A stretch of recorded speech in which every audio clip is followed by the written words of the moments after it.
कहना ना तो लोकतंत्र का पर्व बतावा जी, जिस दिन आप ही वोट डालना उस दिन ने अगर लोकतंत्र का पर्व, लेकिन मनना नहीं लगता कि ये लोकतंत्र का पर्व है। अगर लोकतंत्र का पर्व होता तो आज लोगों के पास समस्याएं नहीं होनी चाहिए थी, क्योंकि लोगों ने सारी पार्टियों को, लगभग सारे नेताओं को मौका दे लिया, नए नए उम्मीदवार भी चुन के न देख लिए, लेकिन वह कुछ हिस्सा है लोग उम्मीद लगा के न वोट डालते हैं कि हमारे काम होंगे, हमारी समस्याओं का समाधान होगा। लेकिन जब वो नेताजी बन जावे हैं, वो मंत्री बन जावे या फिर एमएलए बन जावे हैं या फिर एमपी बन जाओ, जिसने भी आप वोट डाल के न चुना, अगर वो उस पद तक पहुंच जावे है तो फिर वो लोगों की भावनाओं के साथ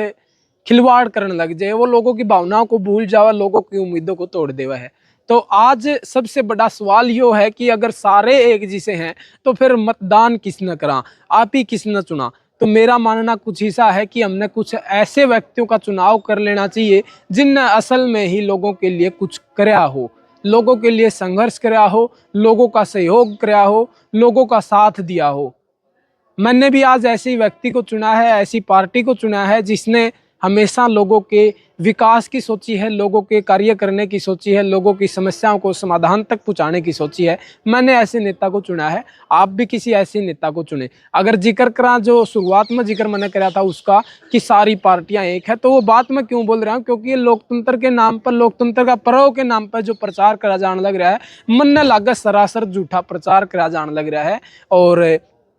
एक स्कैम, एक बड़ा फ्रॉड चुनाव के नाम पे लोगों के साथ हुआ है। क्योंकि सिर्फ मौका लोगों को दिया जाओ कि आप किसे न भी चुन लो, हम उसना हायर कर लेंगे, कुछ इस तरीके का, बी लाइक दिस। तो कुछ इस तरह कराया जावे लोगों के साथ, ये एक बड़ा स्कैम, बड़ा फ्रॉड जो चुनाव के नाम पर हुआ है। क्योंकि जब आपके बीमारी का पता हो कि आपकी बीमारी क्या है तो आपका इलाज करवाना बड़ा आसान हो जाए। लेकिन अगर आपने सिर्फ इतना पता हो कि मेरा सिर्फ दर्द है और नूनी मेरा दर्द है करे, तो फिर इलाज करना थोड़ा मुश्किल हो जाए। ठीक उसी तरीके से अगर पूरी कॉन्स्टिट्यूएंसी का, अगर पूरी इसका लोकसभा का या फिर पूरी विधानसभा का अपन पता चल जाए कि कितने परसेंट वोटर क्या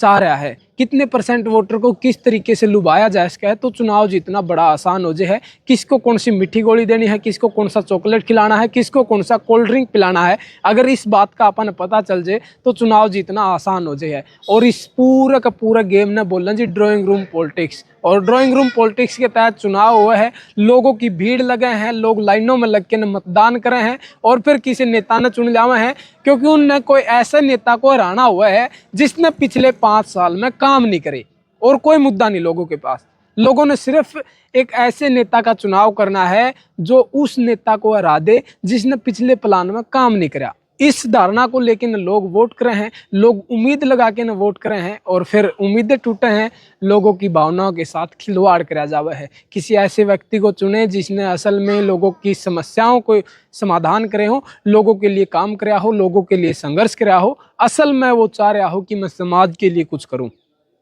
लोकसभा का चुनाव था, उस दौरान कोई विकल्प अपने पास नहीं था, लेकिन इस दौरान विकल्प है, आप भी उस विकल्प को चुने और करिए एक अच्छी शुरुआत, एक नई शुरुआत। जी धन्यवाद।